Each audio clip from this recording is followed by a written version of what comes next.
Hey guys, and welcome to Petrol Ped. Now, I've always been a big fan of the Cupra Born. I can remember going to the first press drives.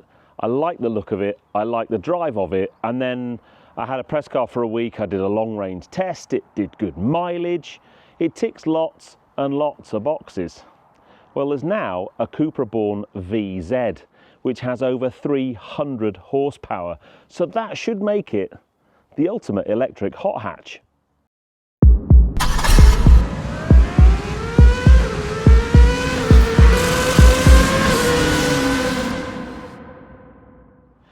One of the things I like most about Cupra is their use of this bronze accent colour for their badging and also little bits around sort of the front end of the car. And what that does, especially with the choice of paintwork, is just make really nice looking cars. This colour is called Dark Forest. I think it works brilliantly with the bronze. I'm also a big fan of the blue colour that they do with bronze, but to be honest, any Cupra pretty much nails the spec because of that colour. Anyway, let's talk about the Cupra Born VZ. And I know, before anybody says anything, this car shares a huge amount in common with the VW ID3. However, I actually prefer this car, and I'll tell you why as we get going through the video. It is by no means perfect, but, and it is a big but, it has lots and lots going for it. So what they've done to this car in the VZ trim is give it a bigger battery. It's now got a 79 kilowatt hour battery, although actually I think the usable battery is 77 kilowatt hours. They've given it more power, 326 PS and 545 Newton meters. Now that's a lot in a car of this size. It is a battery electric car, and therefore its curb weight is 1 kilo shy of 2 tons, 1,999 kilos. But the thing this car has going for it, which gives you that driving dynamic that's a lot of fun, is its rear wheel drive. And that's got to be a good thing, surely. The other thing I like about the Born is it's not an SUV as so many electric cars are. It's a small footprint hatch. It is quite tall, and when you're in it, we'll talk more about this when we're driving, you do feel like you're sat quite high, but ultimately it is a small 4-door EV. It's sat on 20-inch wheels, this VZ, and it's incredible to think you can get 20-inch wheels on such a small car, and they sit really nicely in the arches. I like the wheel design. They are very aero blade efficient oriented wheels, but I do like them actually. And then just in terms of performance figures, I've mentioned already it's rear wheel drive. Now this car will do 0 to 62 in 5.6 seconds and has a top speed of 124 miles an hour. So it's pretty nippy. So it's powerful, it's fast to 60. What about range though? Now, WLTP range is 372 miles. So we'll ignore that for now. But I have put into practice the range of the predecessor to this car, the lower power one, and I think my gut feel says easily in excess of 300 miles, maybe 320 to 330 in warmer conditions, maybe a little bit less because it's currently winter time. In terms of charging, so you can do AC charging up to 11 kilowatts and DC charging up to 185 kilowatts. So that makes this car really usable.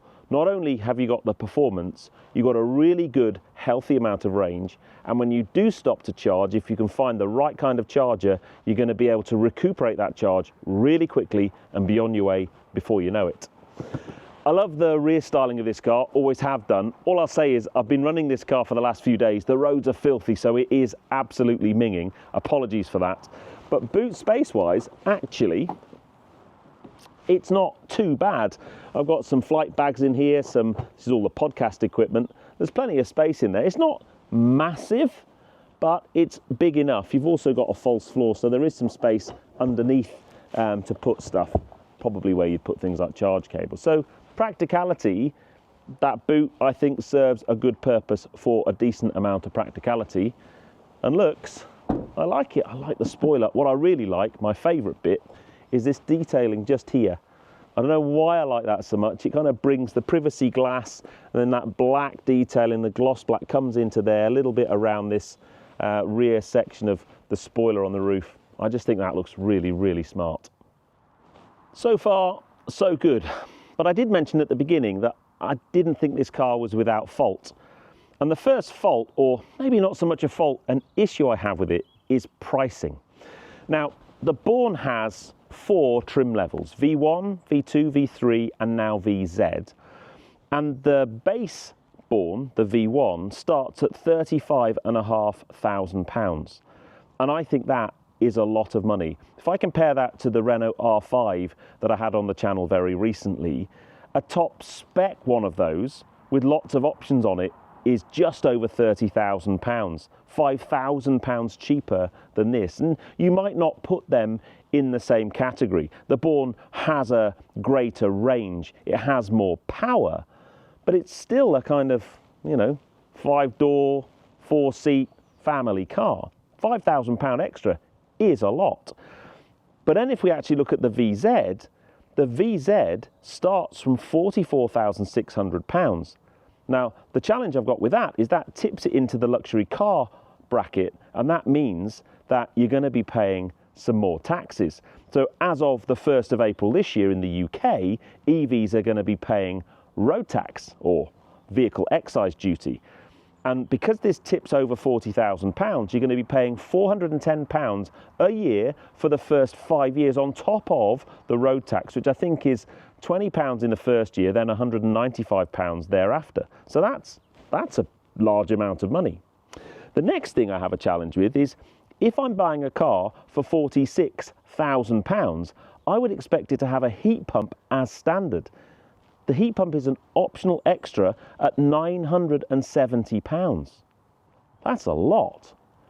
The paintwork on this particular car, I've mentioned how lovely it looks. It's just shy of £1,000, and then it's got something called a cargo pack. So this car, as tested, is £46,930. And that, for me, that makes this car not an option. That's a lot of money for this car. Certainly new, I'd consider one used, but I just think it's punching above its weight a little bit when it comes to pricing. So yes, it's quite pricey. However, on the upside, the interior is lovely because first off, star of the show are these Sabelt seats. They look amazing and they are pretty comfortable, although I did struggle to start with just getting the right position of the back of the seat and the bottom of the seat. And one of the things you find when I am driving is you do feel quite high up in the car. You can't get as low down as I would like, which is a shame. The other grumble I have, and it's not changed unfortunately in this model, is on the steering wheel you've got these haptic touch buttons. And on the very right hand and left hand side are some haptic buttons. On the left hand side they do your volume control, and on the right hand side they do some menu functions on there.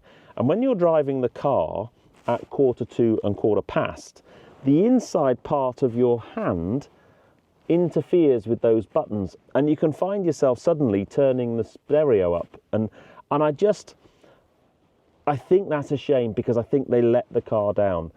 I know why they've done it, because you know they look nice and sleek and smooth and integrated. I would much rather have a real button there, or at least move them into the middle of the steering wheel. The other challenge I have, the main screen, it is a bit of an iPad out the dashboard job, but the volume controls and the heater controls down here are very touch and haptic, and I don't like them at all. It's straight out of VW Group. It's the same problem I have with any VW infotainment system. I'm not a fan at all. The actual functionality of the infotainment system isn't too bad, and I really like the little screen I've got in front of me. I like the way it's connected to the steering column. So if I do move the steering wheel in and out to get into a good driving position, that follows along, and that's really nice as well. So yeah, all in all, the The materials in here, I love the bronze accents again, followed through from the outside of the car. There's a Sennheiser stereo and the speaker grills look great. It does sound really nice as well. So it's not bad. My biggest issue are these little haptic buttons on the steering wheel, but then speak to anybody who's driven one of these and they will probably concur with me that they are a little bit of a pain. And then I've got a couple of drive mode buttons here. We'll talk more about those when we get out on the road driving. My last thing I would say about this car is it doesn't have a sunroof or a pan roof. It's a bit dark and oppressive in here. But in the back, I've got a reasonable amount of space and leg room. So that's good. I'll probably, you know, for my lifestyle, for the kind of things that we would need, that would be more than ample. But the next thing we need to do is get driving. Now, I've had this car for a few days and I've done lots of different types of driving. So the first thing we're going to do is head back a couple of days ago. I had quite a lot of driving to do in a day. I had to go to a filming location, a podcast, and back home again. So let's see how I got on. Now, unusually, I'm going to start the driving part of this review just doing normal driving. I'm not going to take it to any cool road. Today, I've just got a number of different things I've got to do. I've just been filming with a car. It was about an hour and a half drive to get to that filming location. I've now got another 45 minutes to my next location where I'm going to be filming an episode of the Drive Talk podcast, and then another maybe hour and a half home. So a normal day. And I guess that's one of the things that's cool about this car, is it's got such a decent amount of range, even though it's a relatively chilly day today. I mean, it's about 7 degrees. I know that's not super cold, but in battery electric terms, you're still going to start to have a negative effect on things like your battery range and so on. And I got in the car this morning. It only had 80% of charge because I hadn't charged it overnight last night. And I've got no worries that I'm going to be able to do my day today without having to go into any kind of public charging scenario. When I'm filming the podcast, there's a charger there. I could probably plug it in while I'm doing that, but I probably don't even need to do that. And I think that's a good example of when you've got a car with a decent amount of range, you know, high 200s, 300 or early 300s, is that you can do a pretty full-on day, a good amount of driving. Oh, you just pull out there, mate. That's really good driving. Well done. I'm not worried about it. Now, these seats, you feel sat quite high in this car. They're as low as I can go, and I'm still feeling like I'm sat on the car rather than in it. It gives me great visibility, but I'm not really feeling a huge amount of connection with the car. Now, on a normal commutey kind of day like today, not a problem, but when we push on a bit later in the video, that will be a bit of a drawback. It would be, I'd like to be sat down a little bit more.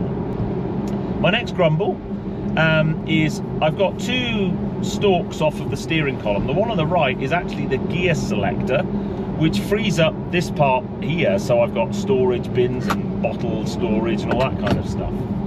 But it means that I've only got 1 stalk that does everything. It does lights, indicators, it does front and rear wipers, and I know if you live with a car for a longer period of time you get used to it, but I'm not a big fan. It's just a bit busy. You kind of, the amount of times I've gone to do something and gone, oh, hold on a minute, how do I do the wipers? I mean, they're on auto at the moment, but how do I change them? Or how do I the flip wipe for the rear wipe, the rear screen, which because of the way the camtail works at the back, that aerodynamic shape, in these kind of conditions where it's wet and muddy, the back of the car gets absolutely covered, so you're constantly using that rear wash wipe, and that's a bit of a pain.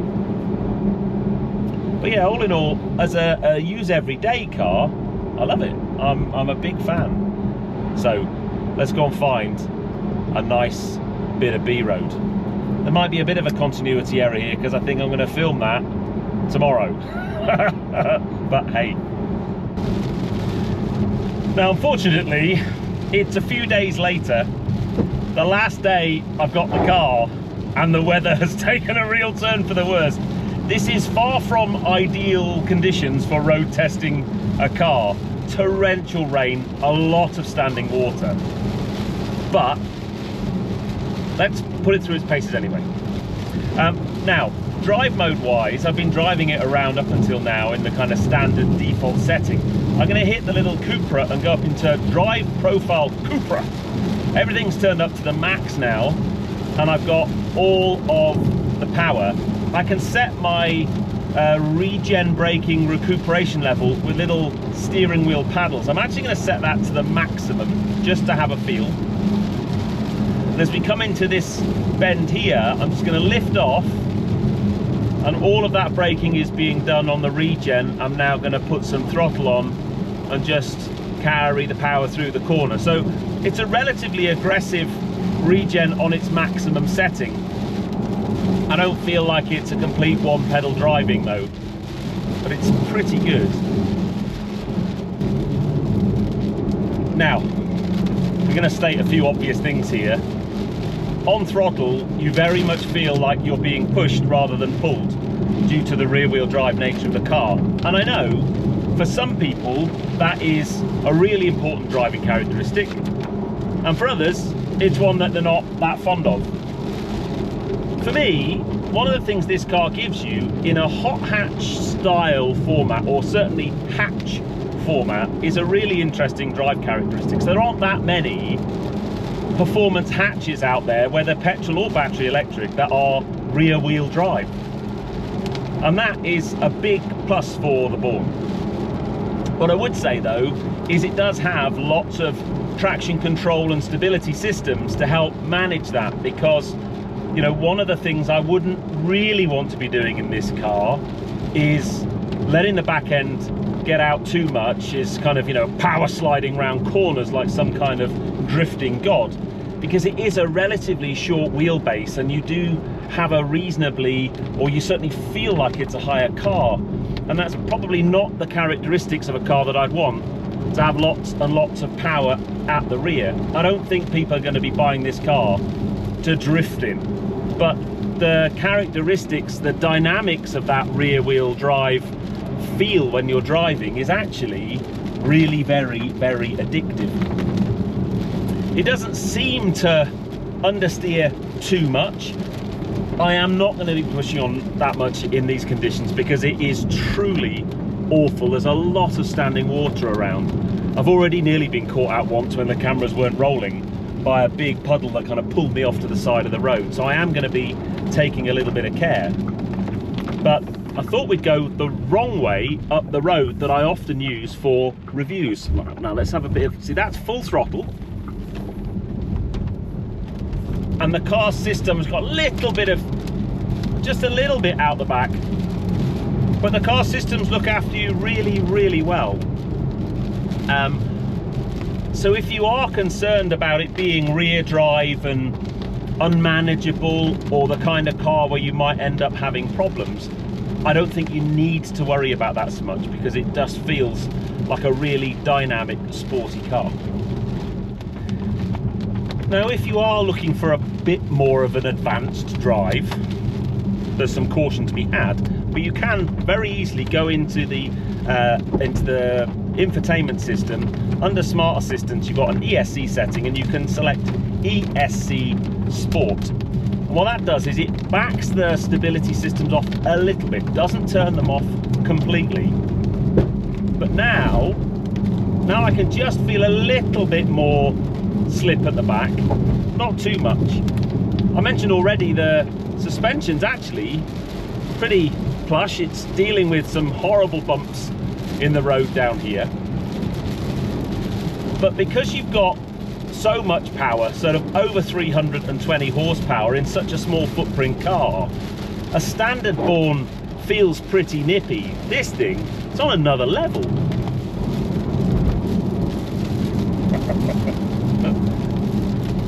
I mean, it does the two things I want from a car. I've put it to the test over a whole day, a lot of driving in the car during the day, no requirement for public charging because the range is so good. Yet when I get on a road like this, I can have a lot of fun. And that makes this car really, really interesting. For me though, it's just a challenge. It's just so expensive.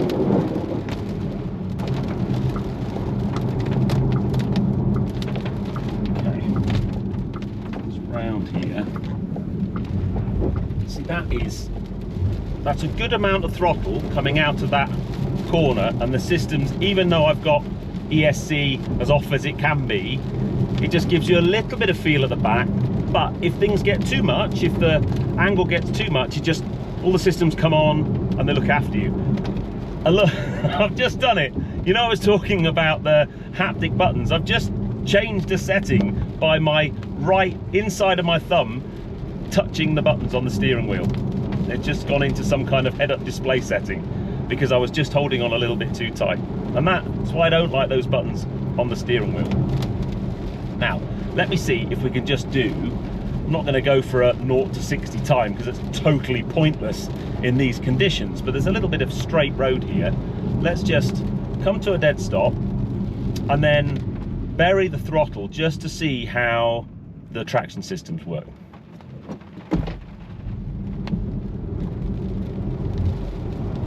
Little bit just there, right at the top end, you can just see the little light flashing on, but a good amount of traction from the back of the car, even though it's so wet.